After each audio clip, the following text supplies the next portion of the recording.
So anyways, I spent a fair amount of time down there, and we cross over. Like, you ever been to Progresso? Mm-mm. It's on the other side of McAllen. Okay. Great little town. I mean, great. Like, That's the border equivalent on the other side. yeah. Or like Acuna, which is opposite of I know Del- about Acuna, yeah. I've been to Acuna. Those are great places. Well, they used to be. I don't know today if you'd want to do that or Border not. towns, man, that was like part of growing up. Yeah. Like that was definitive about growing up on the border was that you grew up with Mexico as your playground. Like you didn't hang out in the States. Mm-hmm. Like you would go across. That's how you would say it. You would go across and go to the bars and then be back home by bedtime, and it was all good.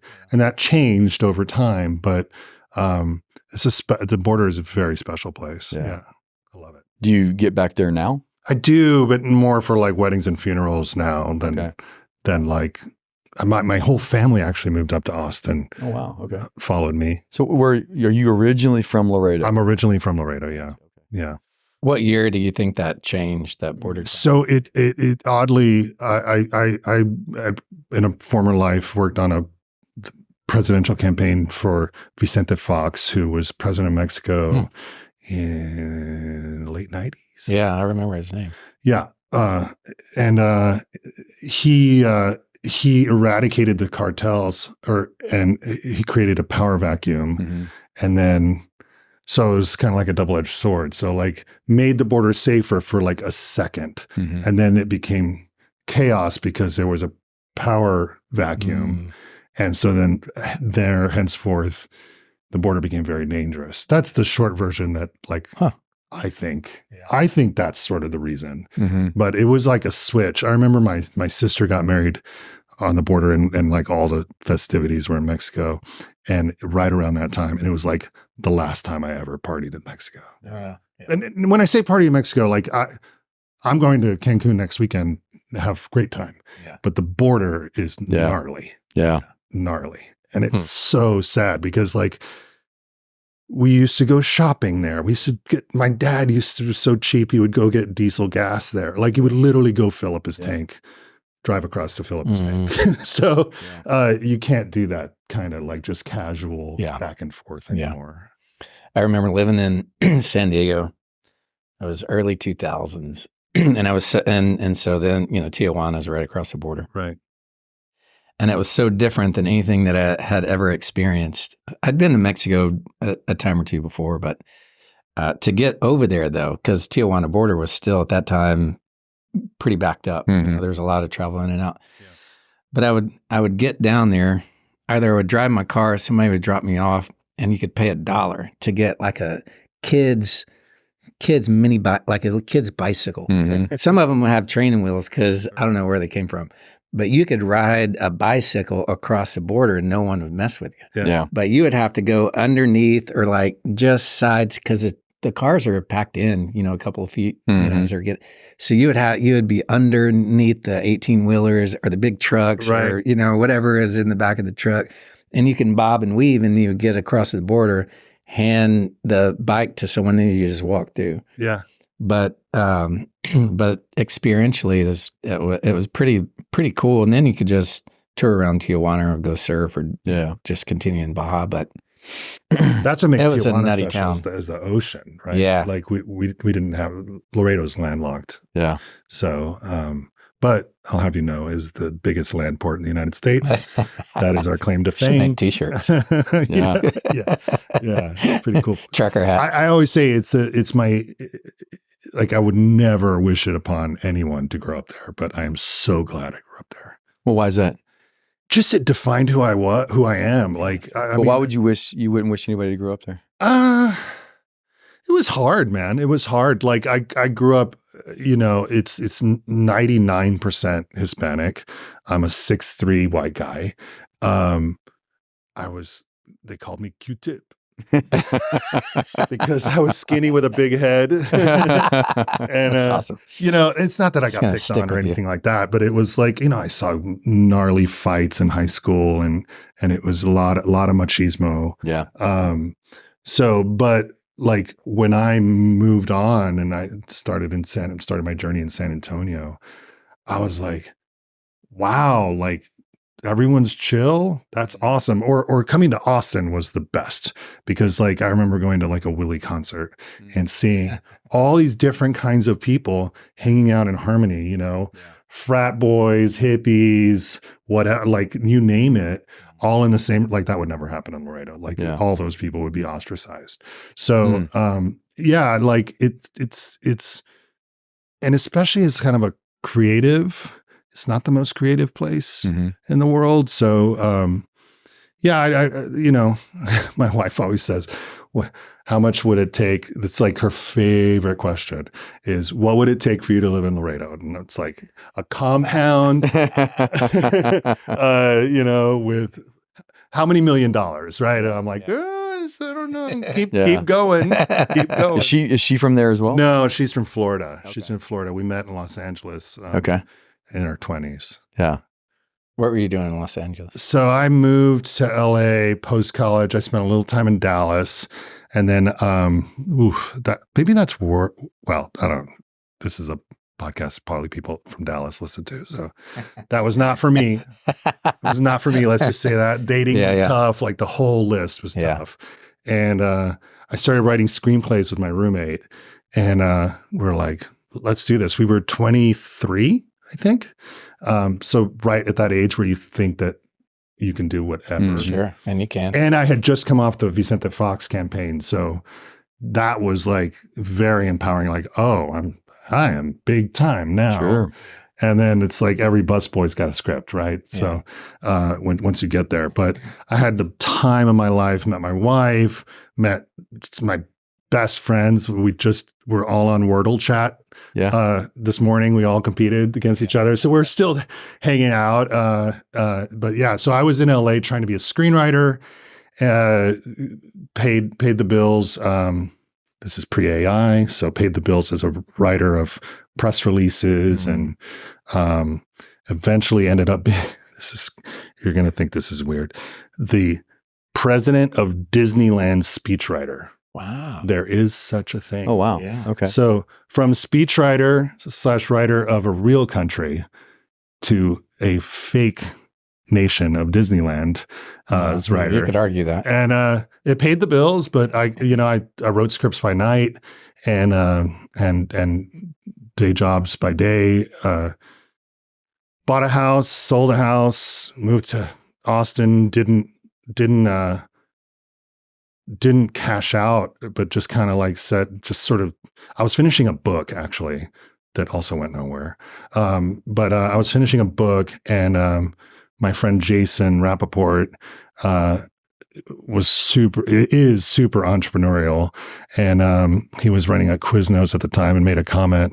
I wish I could just get in on one of these restaurant groups or whatever. This is 2005. And so Austin was just starting to expand beyond Mexican restaurants and tire shops and stuff like that. So, and that I'm going on and on, but this is the story, right? That's right. So, so that led to, I kind of filed that back in the back of my head. And then he was my only friend in town here in Austin. And, I remember going over to his house and being like, hey, where's the grocery store you use? What's the this? What's the that? The basics. Yeah. Mm-hmm. And one of them was haircut. Mm-hmm. And he didn't have a good answer. He said, well, there's fancy salon or there's sort of discount chain situation. I said, no.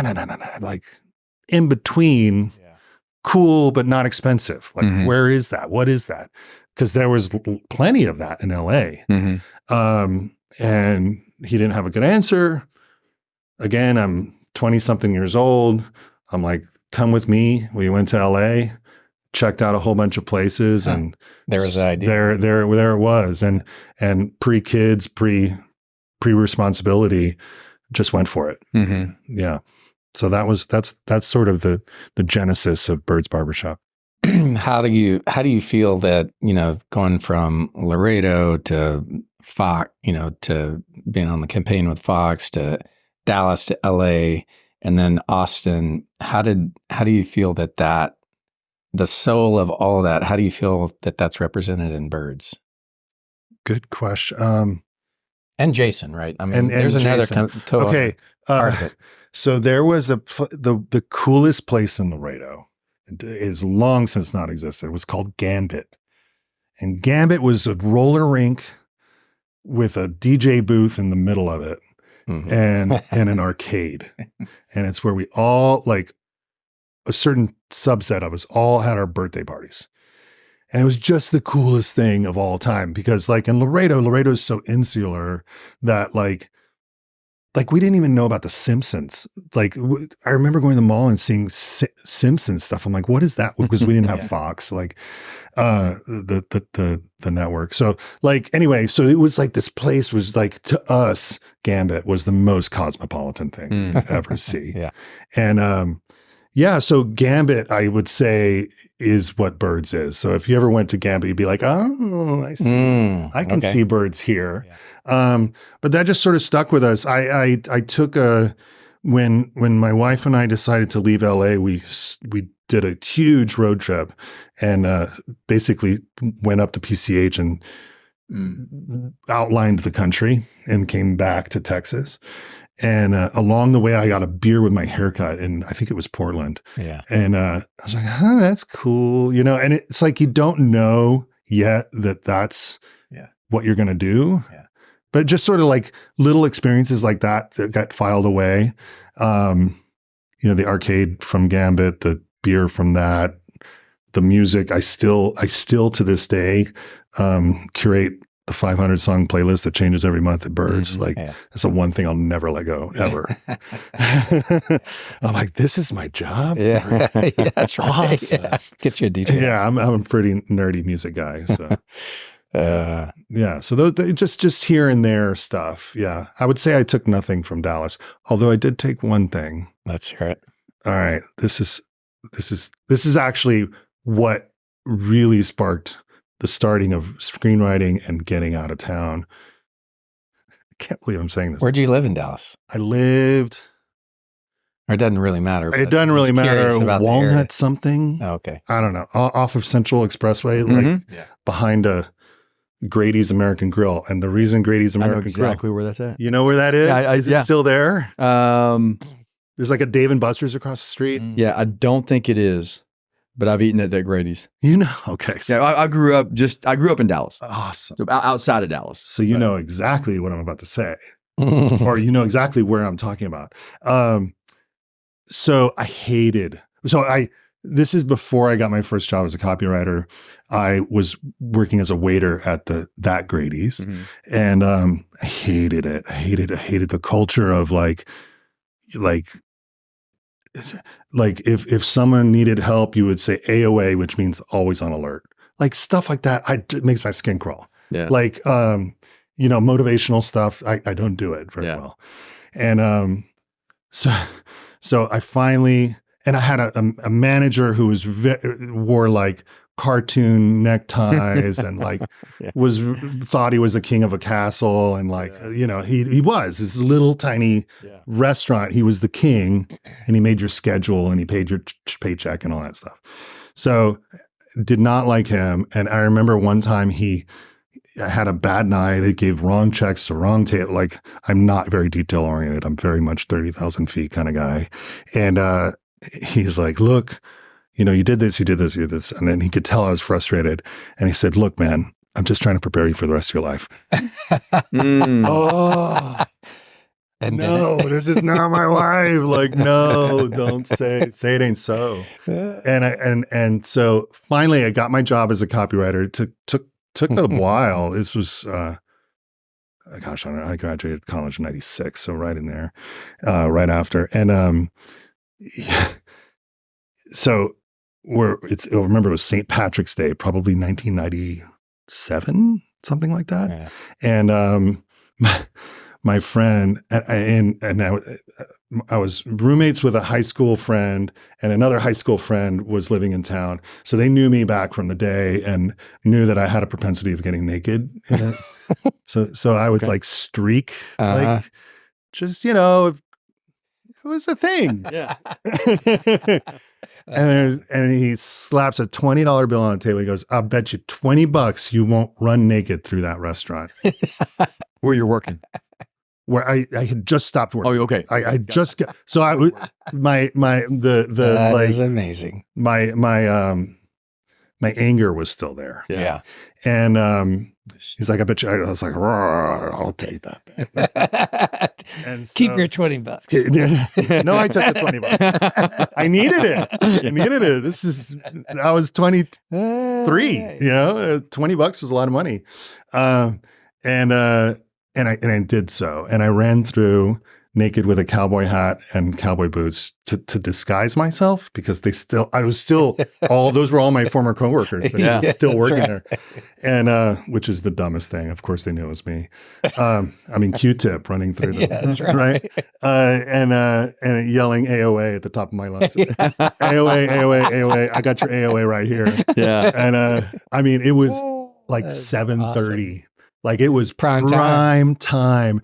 And I don't remember much. I don't remember the moment, but I do remember this woman with her kids just being like, just with a drawn face, right?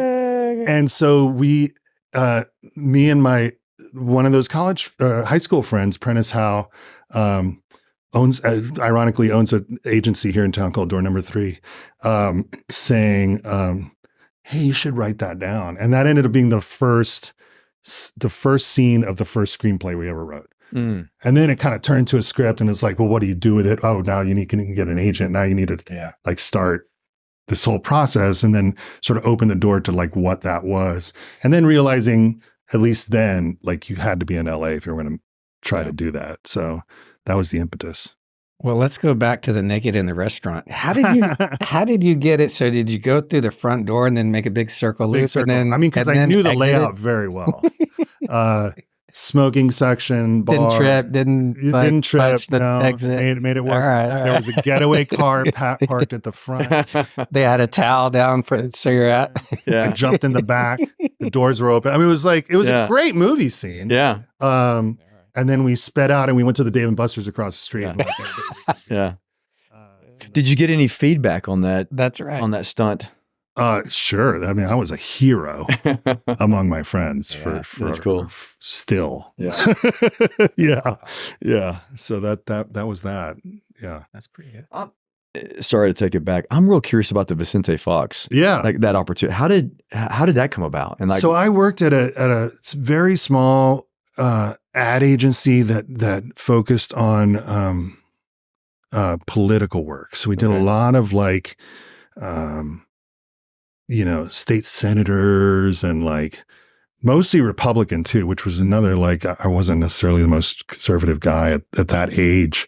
I've gotten more as I get older, I guess. But anyway, my boss, Rob Allen, ended up going to Mexico to see him speak. It's some sort of like Dallas business people thing. And they saw him speak and he's like, this guy's running for president. And he went up to him like out of the blue and say, hey, if you ever want to run for president, he was the governor of Guanajuato, the state. And if you ever want to, there's rumors you're running for president. If you ever want to run for president as a political consultant, I'm happy to do it for free. And so, the thing about Vicente Fox, he was the first not PRI candidate in like 75 years. So there was no like a treasure chest to work with. So he took him up on the offer. And being from the border, I was the only one in our office of 7 people that spoke Spanish. And he's like, he goes, hey, I want you to come with me to this meeting just so it looks like. And I was so young. He's like, wear glasses, like try to look older. Here's a suit, Yeah. And I remember on our way there at the airport, he's like, all right, so like, you're from the border and you talk pocho and I talk street Spanish. And he's like, we're going to try to, I was like, I don't know how to do that. Like I only speak Spanglish. I don't know. But anyway, we got there and immediately, and his crew, his campaign crew was all young people because, he was this outsider and, very idealistic campaign situation.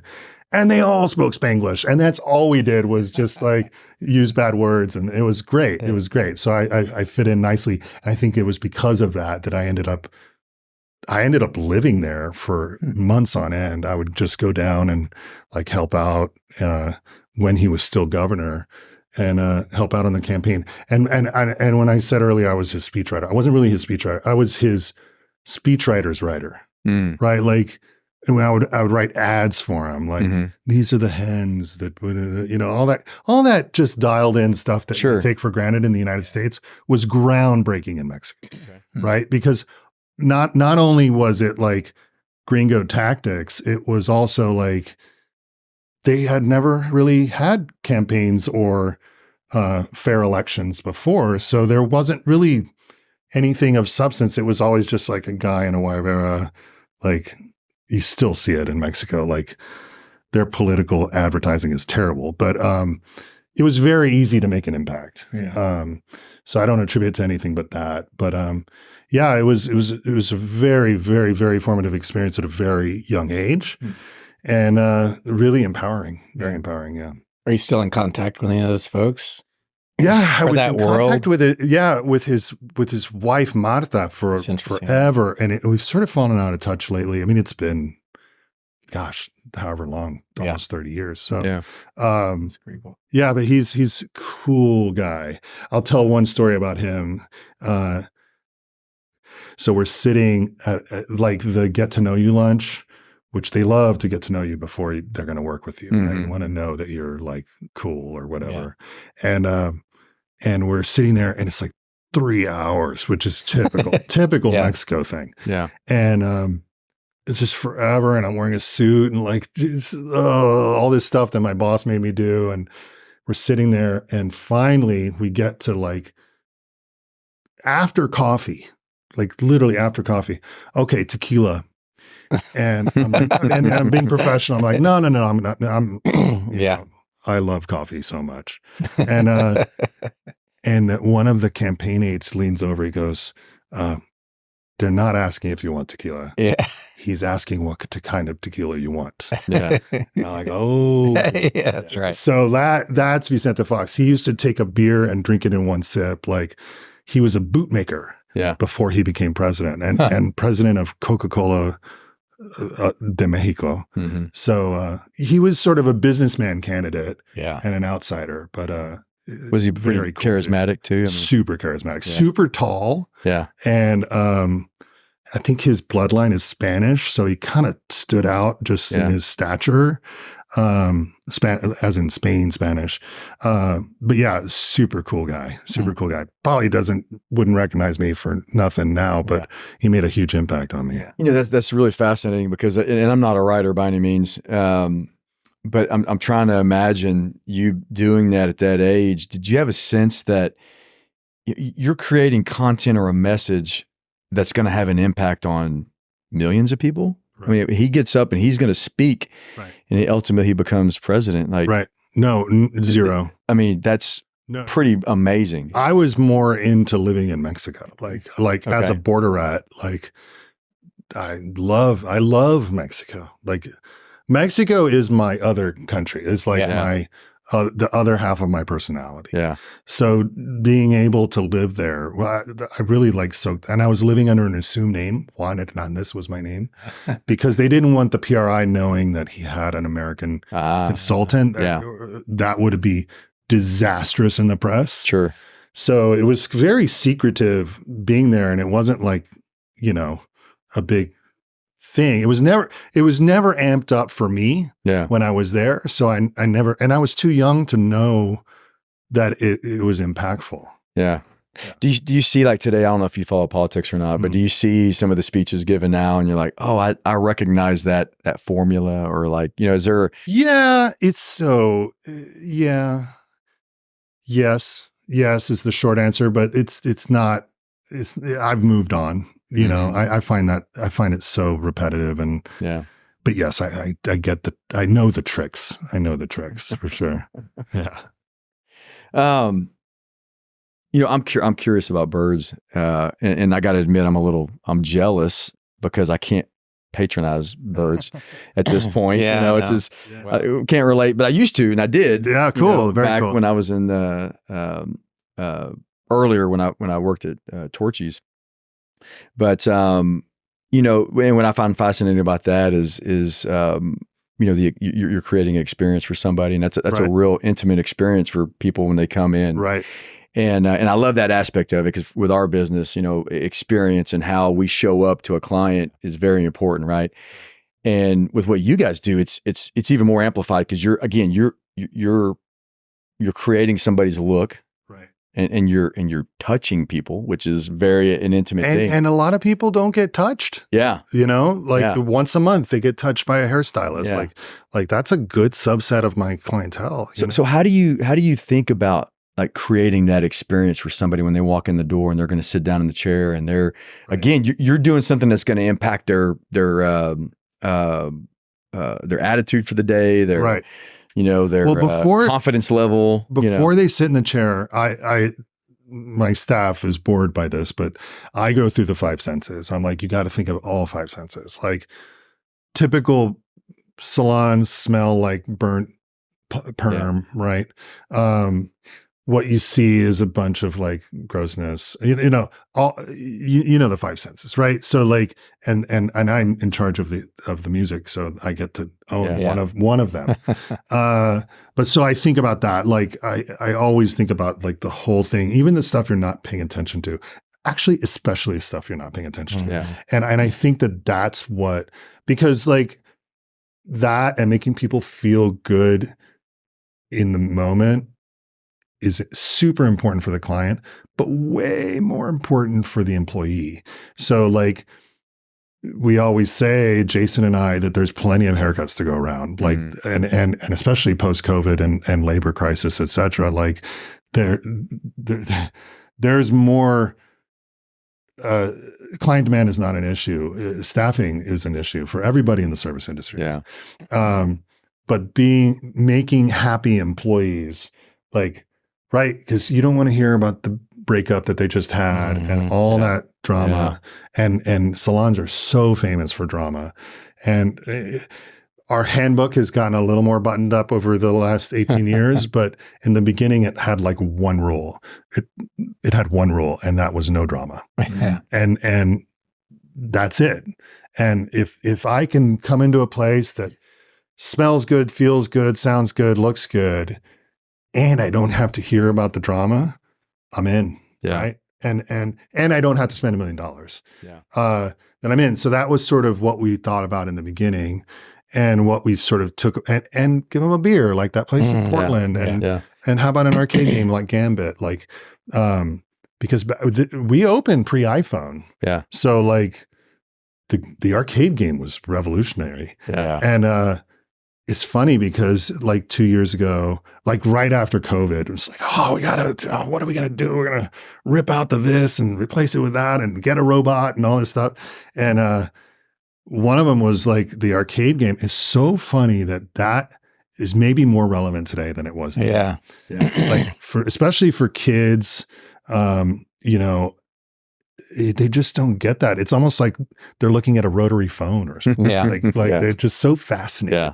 Yeah. Well, I would also say, I haven't had, whenever I entered Austin, I had no hair. I shaved. So at any rate, I never was fortunate enough to get a haircut. That's a theme here. It is, I know. But there's another thing that you've grasped onto, and as you've scaled, you've held on to it, which is the nostalgia of Austin. Yeah. Right. I can't go on. I mean, I take my son, our kids, but every other barbershop that I go into is cheesy in a way. Or maybe they have good service, but they don't represent Austin as Austin, or what Austin was. Maybe it still is. But I know that, I mean, it's critical to your brand in a way, or nostalgia is critical to your brand as well as graphics. And so talk about that a little bit in terms of that, because that's the periphery that everybody gets to see and experience. Yeah, it's not conscious, right? It's very much subconscious, which maybe makes it more true, right? But I growing up in Laredo, I actually went to high school in San Antonio.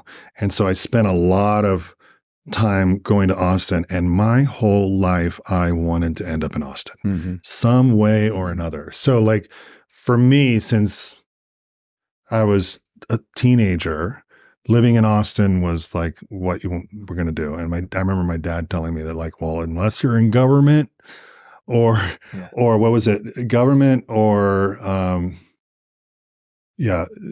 or work for the state or work for the university.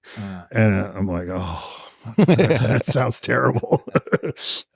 So I think a lot of it is just like, it is a love letter to Austin because I've been in love with it my whole life. Yeah. And shout out to Jason Rappaport. This business would not function without him. Yeah. Would not operate well and employees be happy and people get paid and all that stuff. But I'm the builder.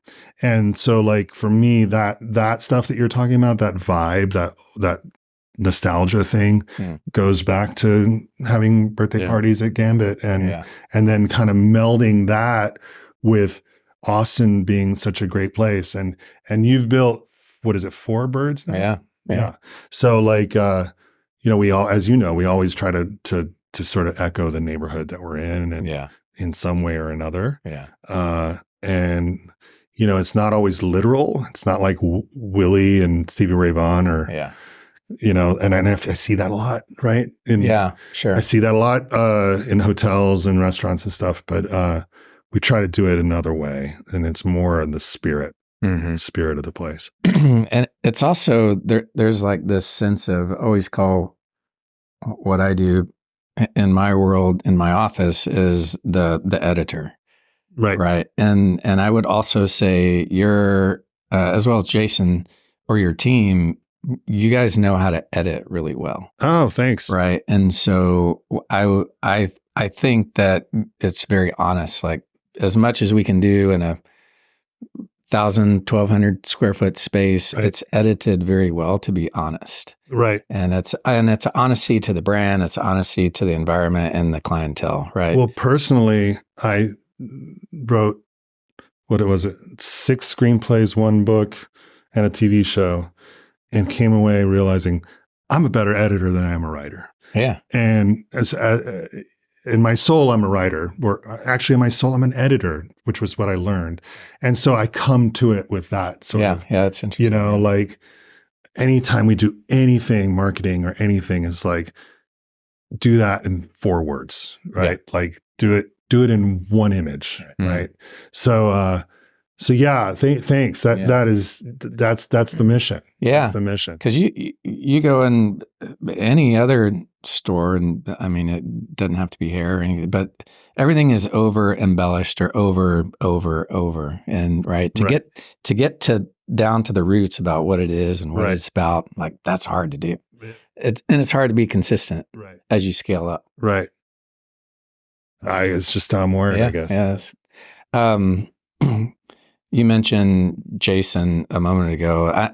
I know him, but I don't know him as well as you. Yeah. I'm curious, from my own perspective too, is when partners happen, how do you understand the roles?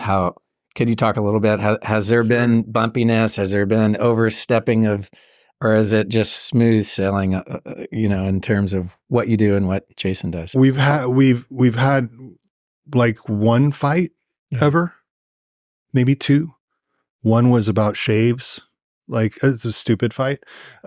We grew up 3 doors down from each other. Oh, okay. So went to same schools, went to 2 different preschools together. Like we go way back. My mom sold his grandparents when they moved to Laredo their first house. Huh. That's cool. So way back. Yeah. So I would say and my dad always tells me, he's like, what you and Jason have is so special. He's like, don't take it for granted. He talks to a lot of businesses and he's like, co-founders is dangerous territory. Yeah. Honestly, I attribute it to trust. I've known this guy for so freaking long. he signs my paychecks. Like Yeah. I haven't looked at the bank account in years. Yeah. Like I don't think he's stealing. I know he's not stealing. Yeah, It's right. more than I know he's not stealing, right? Yeah. Like I just know in my heart this guy. Yeah. So it really goes to that. And like I said, we don't fight. And as far as like who does what, that also there's only been one bump. It was when we built the very first one, and we hadn't built it yet. It was like, oh, this is a good idea. And the places like LA. And if we don't do another thing about businesses that we start, like, is if we don't do it, someone else is going to do it. Yeah. That's the, okay, we got to do this. Right. Yeah. Yeah. Because I honestly feel that like someone would have ended up doing some kind of version of Birds if we hadn't done it. And now they have, and they all used to work for us. Not that I'm bitter. Good for them. There's plenty of haircuts. We all have copycats. But I remember when we started, him being a little freaked out about what it was going to look like. And I remember just putting my hand on his shoulder and being like, that's the part I got. Got it. Got it. Yeah. And similarly, first day we opened, hearing the cash register, just absolutely freaking out in the tiny office that we attached to it was a stupid office to have in a barbershop. That's stupid. But I was in there and I heard the cash register like, hey, what are we going to do? Like, how are we going to balance the drawer and all these words, right? They were just words. Yeah.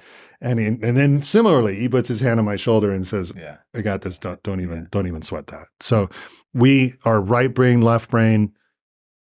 Both sides of the brain matter equally. And we're 50-50 partners. Mm-hmm. Nobody's, we've never taken investors, which is another great thing. We don't have anyone to report to. Yeah. So if we want to spend too much money on leadership, we do that. Yeah. If we want to do, anything that's not the norm, nobody is barking at us for grow faster or anything like that. So we're at 9 locations. We used to have one in Houston. COVID killed that. But like, so that's great. Yeah. That's a great spot. How do you, so it's been, first store is 1990. 2006. 2000s. Oh, Yeah. yeah, that's right. Sorry. Yeah. How do you guys, if you stay in your lane, how do you report? Like, how do you update one another? What is that system? And has it changed over time? And I've got a follow-up question after that. Yeah. It's more like there's moments in the past where I've been like, I'm not so sure about that person, Mm-hmm. It's like, yeah, I kind of feel the same way. And it's like that kind of conversation. Yeah. And we don't have any set meeting time. One of our smartest things we ever did about, I think it's been 3 years, we hired a president, Chelsea Haddon, who's a magician, who used to work in hair as a stylist, and not for us, but anyway, long story. But she is now the face of Birds to our employees, because a 49-year-old white guy is not that person. I used to be that person. I used to be exactly who they were when we started in 06. Yeah. Yeah. Yeah. So we're able to now communicate on a way that's like much broader to the business. Yeah. Than about 4 years ago when we were sweating every ass detail. Yeah. So, Well, that's a good segue. So I would also say that the culture per store is very similar. yeah. Meaning that the spirit of the employees, the semblance of the space, and just kind of the service, whenever you walk in. Do you guys do like a big Birds session per month or per year, do y'all we get have a together? director at every store. So there's someone in charge at every store, and they do it as needed. Yeah. But no, there's no meeting you have to go to. Also, like having someone go to a meeting when it's off work hours is, it's a hard job to cut hair. You're standing on your feet. Yeah. You're using your hands all day long. I try not to ask much more than that. Yeah. Right. So try to keep it like, and another thing, like a lot of stylists will go independent and booth rent or however they do it. But they got to get through their taxes. They've got to market like crazy. They got to get people in the chair, and a lot of them end up coming back that end up doing that because our whole thing when you get hired is we got that. Yeah. Knock on wood. We still have demand for Birds Barbershop haircuts, and there will be someone in your chair. So I got that. You get the haircut. Is that different operationally? Is that different from other shops? I just got back from a conference. I heard a lot about client demand softening in other markets, which it hasn't for us. So knock on wood again. I'm not sure. I'm not sure. But, I drive around town. I see walk-ins welcome sandwich boards and, blinking lights sometimes, so I assume it's a problem for some people. It hasn't been for us. What problems are you guys trying to solve for now? Hiring. Just people. People. It's a one-word answer is people. Yeah. It just like COVID flushed out schools. It just, the whole, it's like supply chain, right? Like the whole system came to a grinding halt, and we don't hire right out of school. You have to have some real world experience. So like, if you think about it, right, the school stopped. So they stopped putting out graduates. Those are our people that 3 years later are going to work for us. And it's starting to, it's definitely better. It's definitely better, but it is a slow train. So people is there not a class or is it a generational thing maybe? Like, well, there's that too. Right. It is mind boggling to me that people, for example, don't want to work on a Saturday. Yeah. Like that's where you make bank, bro. Or like just generationally, like the younger generation, which Zoomers is currently who we're hiring. Just because that's who's 2 years out of beauty school, don't care about money as much as we do. Don't really care about the typical American dream of buying a house and whatever that is. They just care about freedom and flexible schedules and all that stuff, which we have always done from the beginning. But, it's a whole industry that you have to convince them that we're different in this way and that way. So yes, I definitely see a difference in today's generation, just priority wise. Yeah. And by the way, I don't think they're wrong. I really don't think they're wrong. Like, I don't know. I used to sit in that chair till 6 o'clock every day, no matter what. And even if the boss left, because I felt guilty if I wasn't doing it, Puritan work ethic. Yeah. That just went away with COVID. It just went away. And maybe partially like generationally, it went away regardless of that. It's really fascinating. I don't know if social media has an impact on that as well, but we see the same thing in trades with, I think that's a lack of worldwide people wanting to do more of your hands-on type work, and because everybody wants to be an influencer now and, and wants to, they're not as mobile anymore. They're I've got a 15-year-old daughter that, she doesn't, we bought her a Jeep and she didn't really care about driving it that much. Not, whereas when I was 14, I was trying to get a car. Yeah. I was driving golf carts to practice. Yeah. Oh yeah. I have a 16-year-old and a 13-year-old. My 16-year-old is driving and is like a carbon copy of me. So I know what he's thinking and what he wants. My 13-year-old is more like my wife, and he's like, I don't know about driving. I'm like, what? That's the ticket to freedom, man. That, it just doesn't make sense. I totally sympathize with that. Yeah. It's fascinating. Yeah. Fascinating. But that's the generation, right? That's what's the reality now. Yeah, we can't sit around and cry about it. No. You know, like we gotta, I mean, that's just what it is. And like, it's like AI. Like if I don't get with that, I'm going to be a dinosaur. So do you use ChatGPT? Oh my God. Yeah. Do you really? Fascinating. How do you use it? To make stupid pictures. But as a writer, that doesn't, it doesn't bother me. I definitely wouldn't graduate college and go be a copywriter anymore. Yeah. But yeah, like I used it this morning to tell me the best Garth Brooks albums of all time. Did you agree with it? Well, I'm on a Garth Brooks kick. I'm always on a kick of something. I did. No fences. That's awesome. Yeah. Yeah, that's interesting. We've talked a lot about AI on this podcast and how it's starting to, revolutionize things. And I'm not anywhere near as plugged in as I probably should be, but I'm only I see it for what and how it could affect what we're doing. Right. Which it's a little bit, but I feel good about the fact that AI is not going to be able to step in and do everything that we do. I couldn't agree more. You know what I mean? I mean, at least for now, Amazon's not going to cut hair, or robots aren't going to cut hair.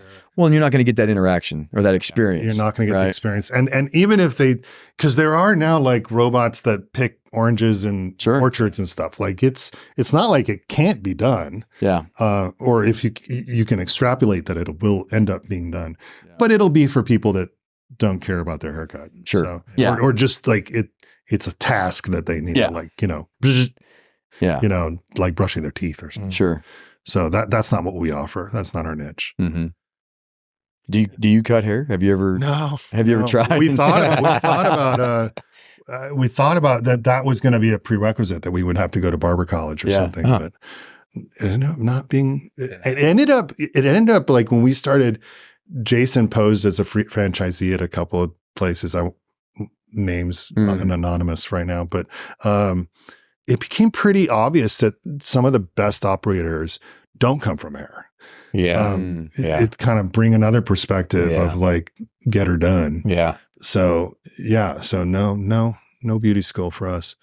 That's what I always thought about architecture. I always say the architecture, the business is such an old profession. It doesn't change very much. Right.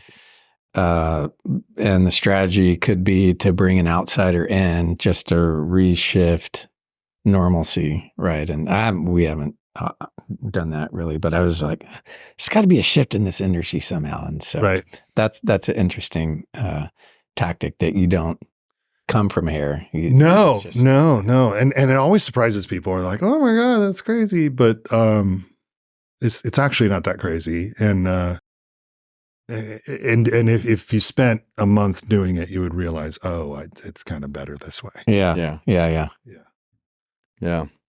It's kind of an art form, right? I mean, I used to watch a couple guys on Instagram. Oh my gosh, yes. That would travel around and cut hair like celebrity barbers. Oh my gosh. And I would watch them do that. I'm like, man, that's like somebody designing something. I'm not a creative in that way. And I'm like, man, I'm fascinated by watching somebody do that. Same thing with cutting hair. And I'm like, that just doesn't compute. Like I'm a spreadsheet guy. I'm a business development, the tactical and fundamental stuff.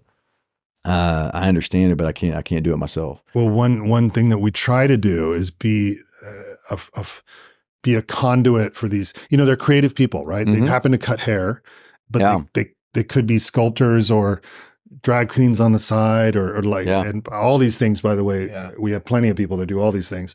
And we like being the creative outlet that makes you money while you pursue your other thing. And we always encourage that. Because it is a technical trade. It's also, by the way, a conversational trade, right? You got to get along with people.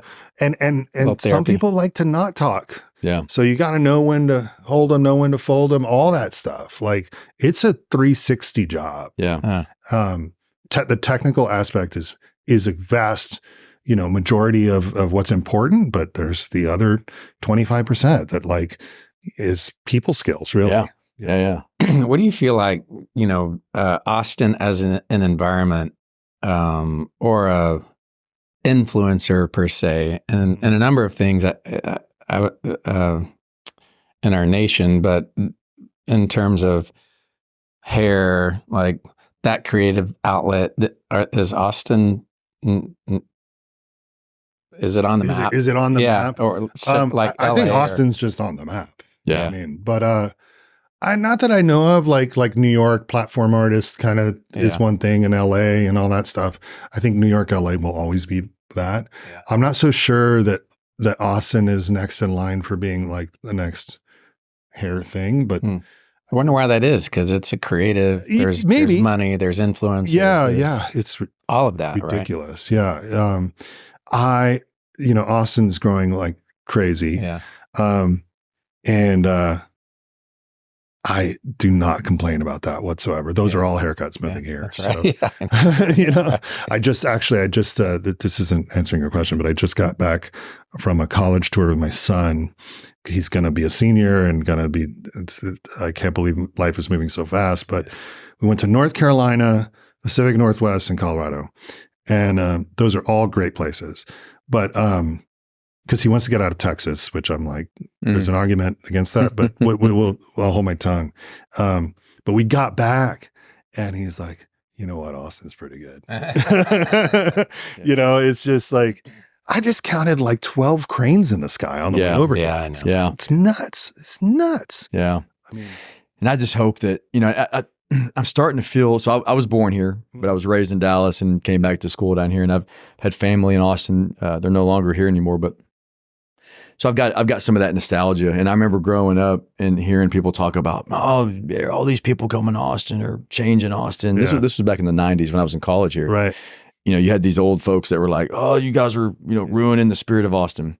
Yeah. And I'm sorry to admit, I feel a little bit of that now. Yeah. I trust me, I love the fact that there's cranes going up, because that means more people that want to build stuff. Right. And so I love that part of it. But man, it does feel like it is changing a little bit. Yeah, it is. It is. It's not, you don't see Keep Austin Weird as much on bumper stickers like you used to. And that's what I think when you talk about Dallas, I feel the same way. I'd never move back to Dallas because there's no substance there. There's no soul there. There's no soul. Right. But there is here. Yeah. There's still here. It's still here. And I'm wondering if it's just me and I feel like it's different, but it's really not. Like somebody growing up in Austin now, 15, 20 years from now, are they going to think about Austin the same way that we do?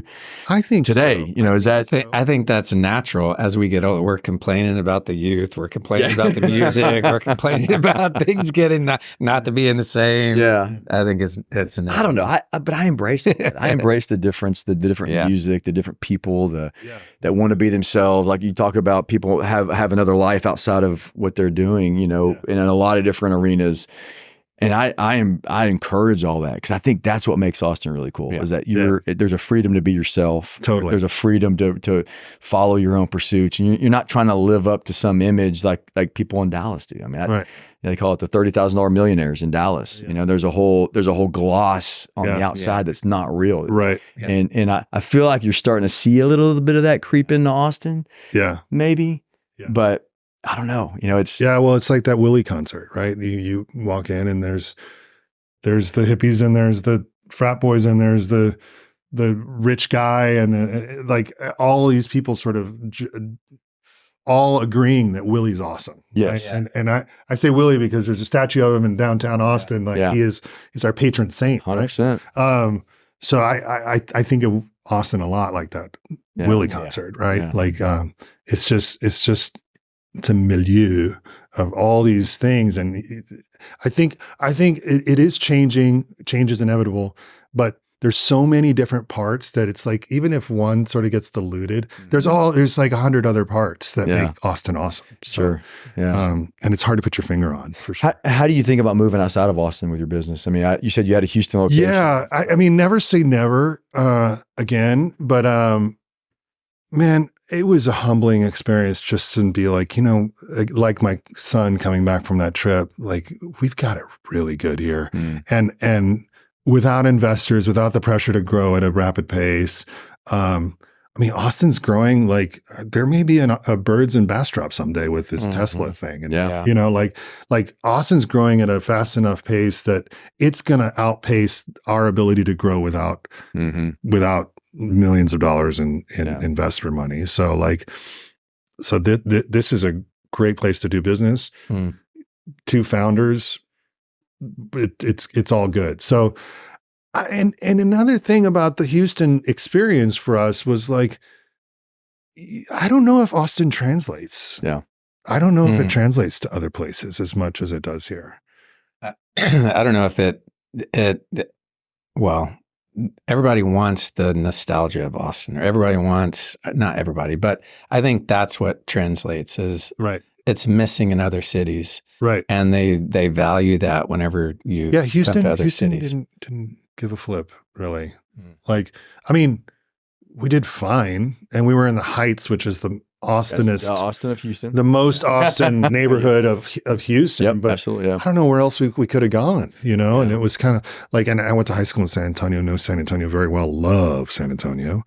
But I'm not sure. Yeah. I'm not so sure, Laredo, not so sure. Dallas, pretty not sure. So for now we're really, really focused on Austin. If this business outlives me and my kids end up doing it. And, that's what I was going to say next. I don't know. Is there a transition there? I don't know. I don't know if they want to.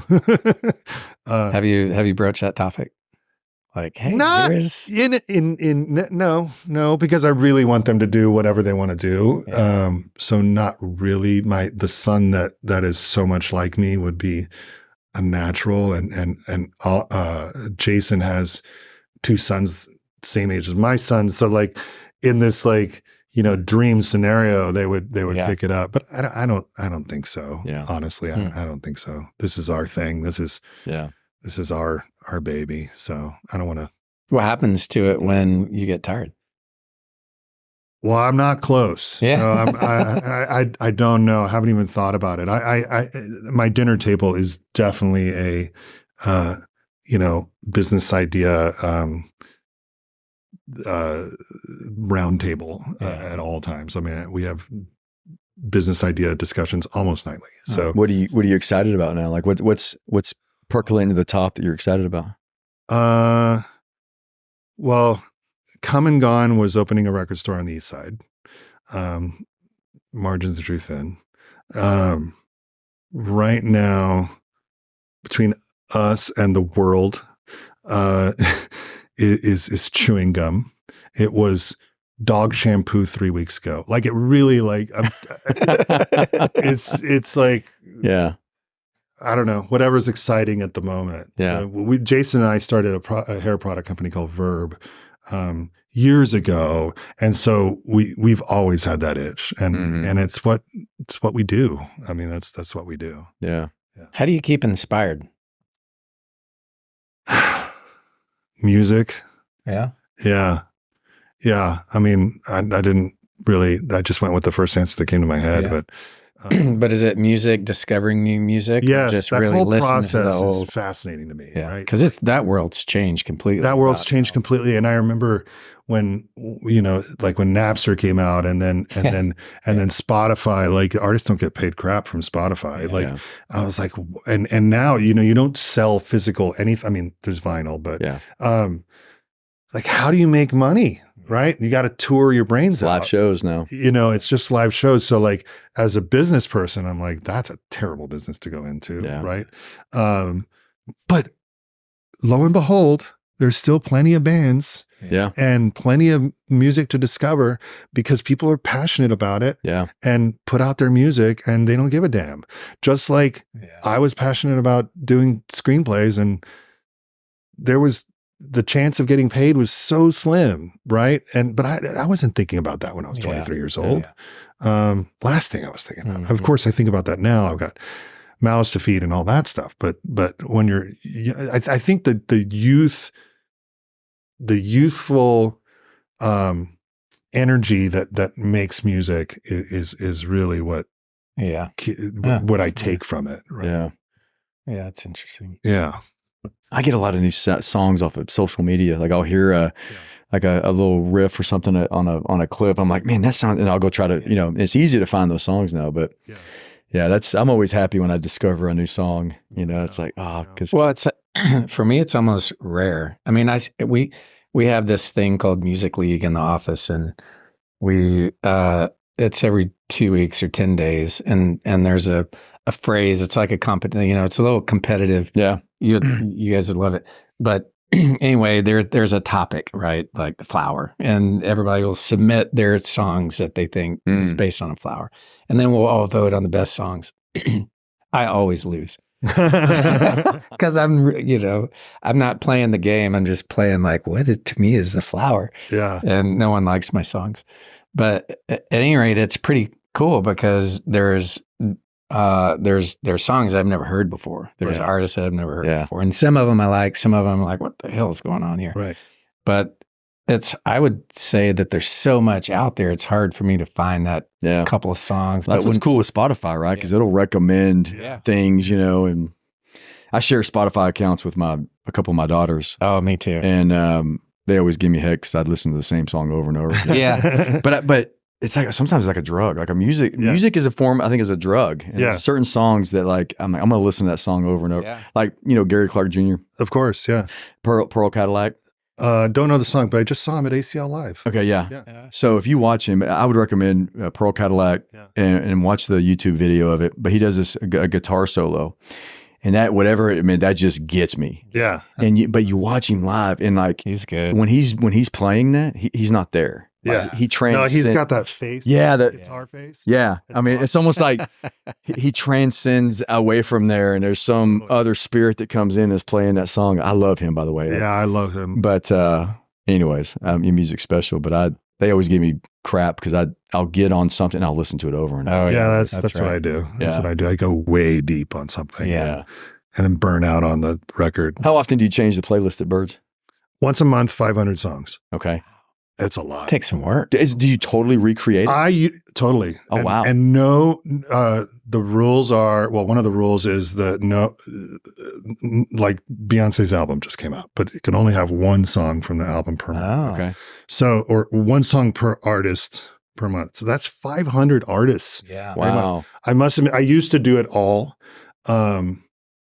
I now have 2 different DJs who submit songs to me. And again, I'm a better editor than I am a writer. Mm-hmm. So I edit it, I take out, I know what's not Birds.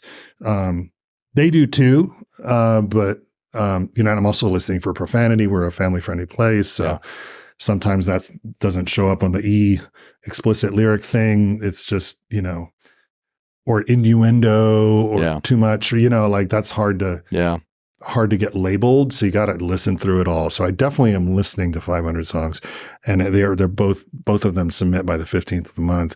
So, and I got to get it in by the end of the month. So actually after this, I'm going for a marathon listening session. Do you guys post those playlists? Yeah, we do on our website. Yeah. Oh, I got to go check that out. Birdsbarbershop.com. All right. Yeah. Nice. All right. I'm going to go check that out. Yeah, me too. Yeah. I remember. And it's a big shuffle. Like it's not that's one great. genre. No, that's awesome. Do you have a Spotify playlist? Yeah, we post them on Spotify. There's a Birds Barbershop account. Okay, sweet. All right. Yeah. Do you have to be in the right mindset when you're picking music? No. Okay. I'm always in that mindset. Okay. Always in. I mean, it's just like I just put on my headphones and I have the LA Dodgers on. Yeah. My MLB Plus account. I'm listening to music and I'm editing a document or whatever work I'm doing. And that's the music is the one thing I can multitask with. My wife can't do it, but somehow music works for me as a salve to kind of like make things work. I use it to work like a Hans Zimmer. Of course. I listen to that when I need to do like focused work. Right. That's almost like there's no lyrics, right? There's no lyrics, but it's almost what I imagine taking Adderall would feel like, right? It's like I can listen to that, especially the soundtrack from Tenet. Okay. And dude, that just gets me dialed in, and I can focus for like 2 or 3 hours on what I'm doing with that music playing. It's like a drug. I'm on it. Tenet. Yeah. Tenet or Dune 2, that soundtrack. Oh, yeah. There you go. Pretty good. Cool. Yeah. Cool. I definitely go through score phases of movie scores. I love that stuff. Anything Chris Nolan, because Chris Nolan works a lot with Hans Zimmer, right?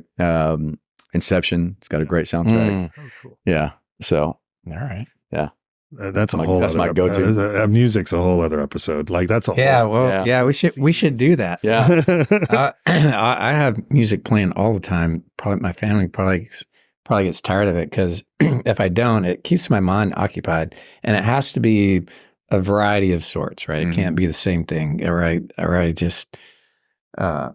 But it helps my mind stay busy in a way that if it doesn't, I'm always thinking about, what I have to do for work, what I have to do for this thing, why am I not doing this? And then the music just it keeps you from going down the rabbit hole. Yeah. So I love it playing all the time, even in the office. If it's too quiet, I'm like, what the fuck is this? I got to play some music. Yesterday morning, I got into the office early.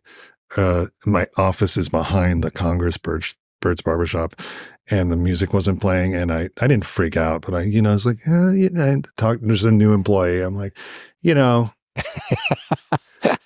even before you turn on the lights. It's super important. There were two people in the chairs, and I'm like, they're not having the five senses happening. Yeah. So it's pretty important. Yeah. That's cool. Well, we've kind of there it is. I know. Man, I appreciate you joining us. This thing blew by quick. See? Yeah. Went by quick, didn't it? My hair's messed up. I'm a hair guy. Well, we'll edit that for you. Yeah, that's right. AI. I will AI it. Turn me into a cartoon. That's right. Gorillas. We all bubbleheads. Well, this was great. Yeah, man. This is really cool. I admit, I want to spend some more time with you because I want to ask some more questions. I'm really fascinated by the whole Vicente Fox thing and that, and then your screenwriting. We didn't really get into that. Like, I'm curious about that. I was terrible at it. So. Yeah. I'm sure there's a lot you took from that, though. It's so much. It was an MBA of like creativity. It was awesome. It was awesome. As was the Disney experience and the Fox experience. It was a big. Yeah. It all sort of like, you don't realize as an entrepreneur, you don't realize sometimes what that thing is you're going to end up doing, but an English major becoming a barbershop owner doesn't make much sense. If you put all those little, it's all in between. You put all the timeline stuff together. Absolutely. It's like, oh, right. totally. Yeah. Well, words matter, and communication is very important. And I'm not an English major, and envious of being able to really, form messages and stuff and being intentional about it. So I'm definitely a student of it, even though I'm not, I'm envious of people who understand spreadsheets. So there you go. As I say sometimes, this is antiquated now because nobody uses Microsoft Office anymore, but Jason's Excel and I'm Microsoft Word. So, yeah, there you go. Yeah. And then That's true. together we create the PowerPoints. There you go. Yeah. Nice.